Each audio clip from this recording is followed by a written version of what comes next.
It Takes Two, Amy Eiler, JJ Gordon here, and in the studio, Trust Talk with Brandon Erickson from O'Keefe O'Brien Leasing Attorneys in downtown Fargo. Brandon, welcome back to KFGO. Hey, thanks for having me, guys. Okay, first and foremost, we've got something to tell. JJ's not going to let this go. Right. No. Well, the listening audience gets to know you over the years, right? Yep. So they text in questions to 35270. You've talked to them on the phone. Some of them even come into your office and have engaged your services.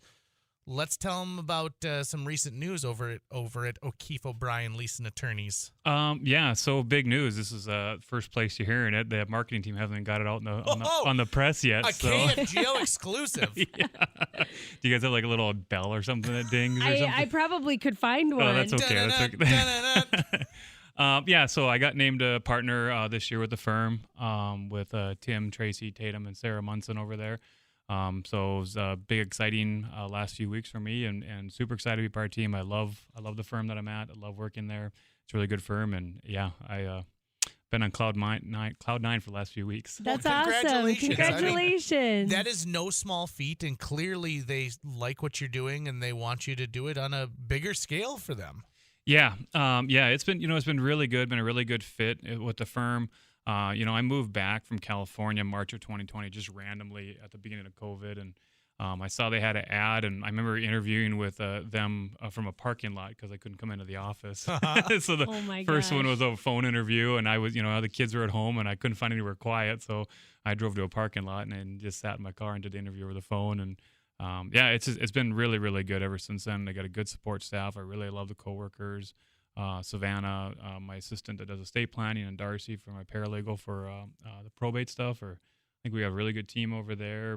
We've been expanding and growing. It's been really good. So. Well, congratulations. That's awesome. Yeah. Thank you very much. I knew we picked the right guy for this segment, right? Like this is where it's at. Yep. Okay, so let's get into the world of what happens after you die. So we talk a lot about estate planning. People can ask questions. If you have a question, 35270, you can text in. You can also call our Laney studio line at 701-237-5948. But let's talk about debt. The dead person's debt, I guess, is the only way I can think to phrase it. Yeah, and I'll just preface a little bit too. When we call it trust talk and estate planning, and a big part of my practice is planning for things, when you pass away and getting affairs in order. But a lot of calls, 50% of my calls are, probates. Hey, mom or dad or son or somebody passed away. What do I do? And a lot of questions, and I get a lot of people that kind of assume, oh no, do I have to pay off their debt, or am I going to be responsible for their debt? Am I going to be responsible for my mom's or dad's, or even my spouse's debt if they had their own separate debt, maybe with a business? And the simplest answer is no. Obviously, there's caveats to that, but you are not responsible for someone else's debt. Just like if you're married and your spouse opens up an account just in their name, you're not responsible for that debt. That is that spouse's responsibility. If it's joint, that's a different story, right? So, now, would you say it's that estate's responsibility then? Yep, exactly. So when somebody passes away, we get the estate of JJ. That is kind of takes on its own entity. It gets its own, instead of your Social Security number, we get a new tax ID number from the IRS to identify your estate because your Social Security number has stopped being useful.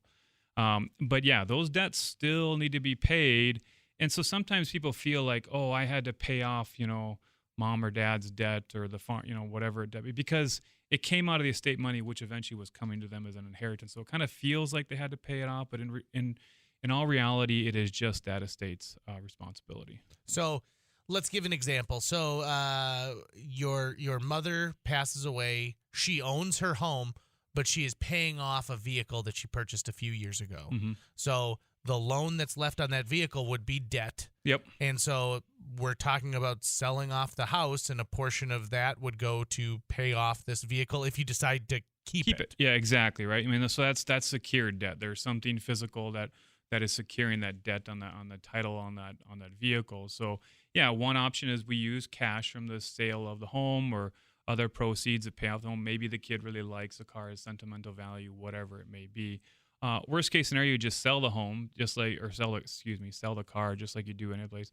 Pay off the loan, get the free and clear title, and then you keep the proceeds. But the proceeds need to go to the estate, and maybe there's unsecured debt such as credit cards, personal loans, things like that. And if we know about those, we need to take care of those well too.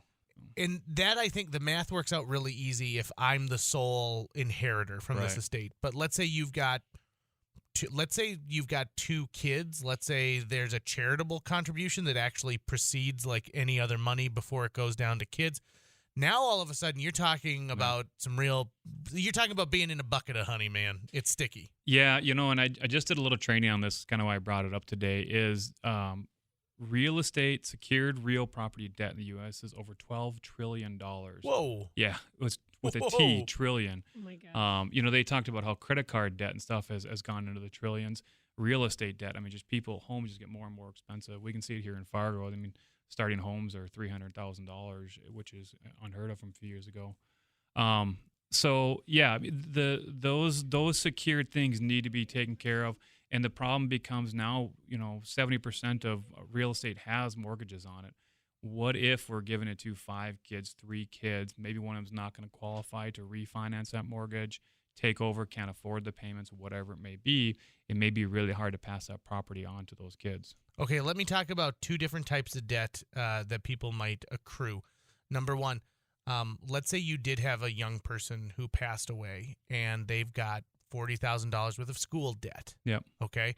Well, you know that this person doesn't have $40,000 to their name already. I mean, they were a student at the time. What happens if the debt is greater than what the estate could be valued at? Excuse me. Oh, I thought I asked a question. I was like, lean in. Got Let's a good get one. excited. Yeah, sorry, no, just swallowed a hairball or something there. So that those debts, when they outweigh the balance of the estate is declared insolvent. And we got a couple of those pending right now in courts in North Dakota where there's just not enough money to pay off the debts. The state of North Dakota has made a claim for Medicaid.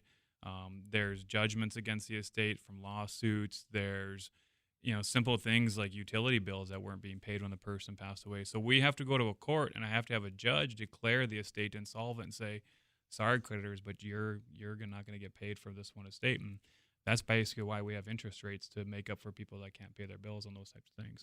Okay, so this next text that's in at 35270 ties into my next one, which is medical bills, because that's most likely the last big bill you're going to have. So let's say, Grandpa was in the combine and had a heart attack and had to be in the hospital for a month. I mean, those bills can add up pretty quick. This person says, okay, so my mom passed away and basically had no assets. I took money from my 401k to pay her medical bills. Was I correct in doing that? If you never signed on to be, that's one thing I need to look at what the agreements are for sure to say yes or no, black and white. But unless you signed on to be a guarantor of those medical bills or a co-signer or something where you said you were personally responsible for your mom's medical bills, I would have to say the black and white answer is no, because that was your mom's estate. And there are routinely, when I declare a estate insolvent, there's medical bills that get wiped out. The law has priority. The first priority is attorney fees, cost of administration, make sure the estate gets done.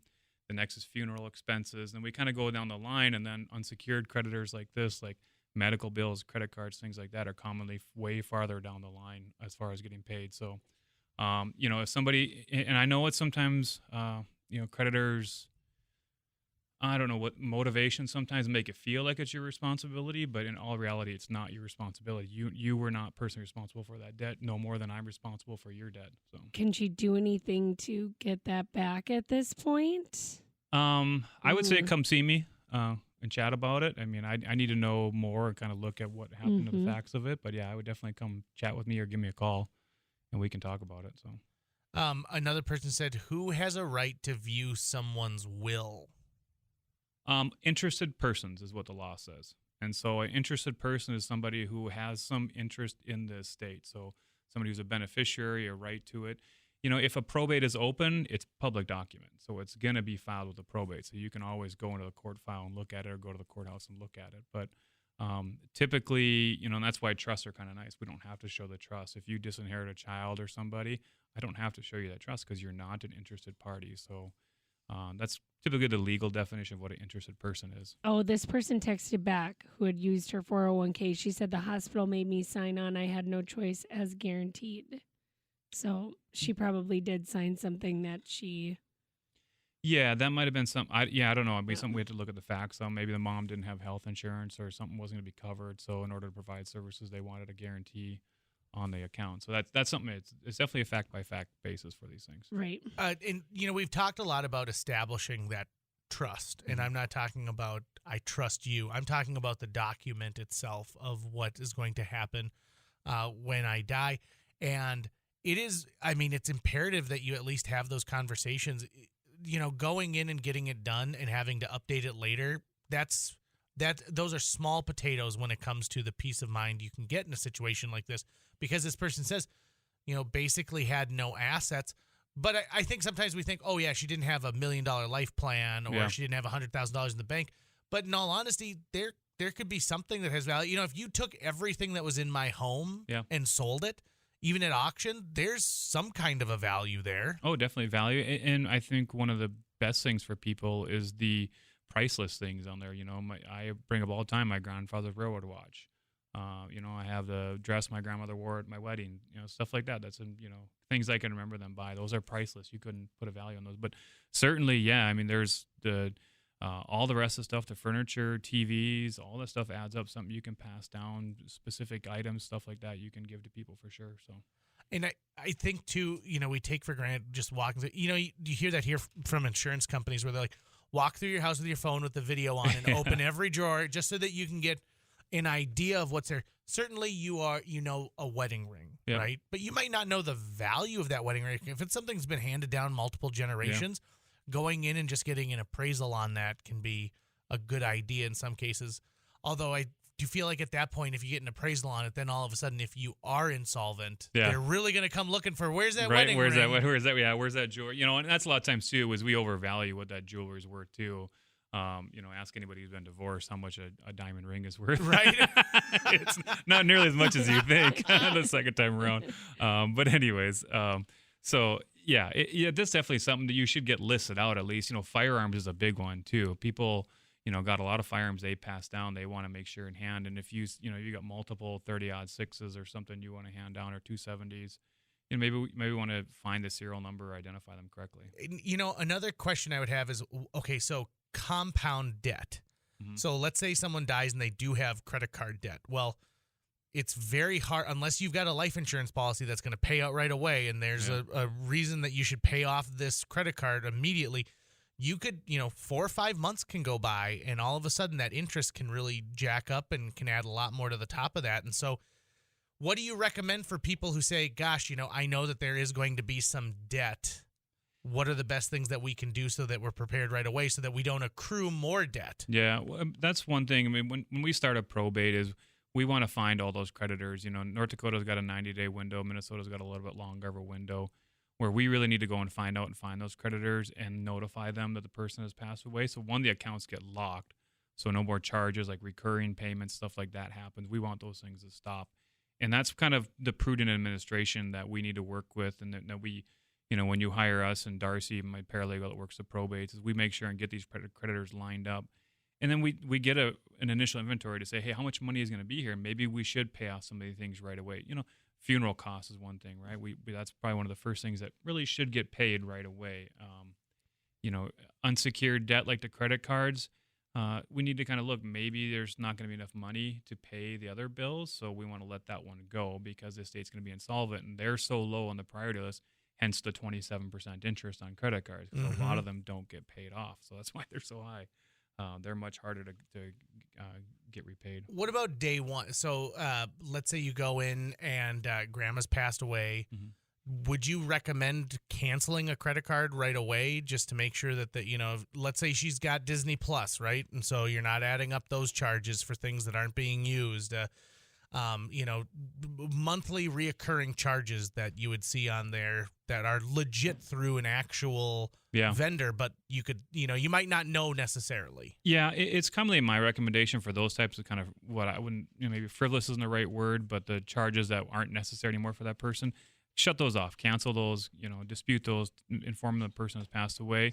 Stuff like, the heat, utilities here in North Dakota is super important. We keep the heat on in that house in the middle of winter so pipes don't freeze.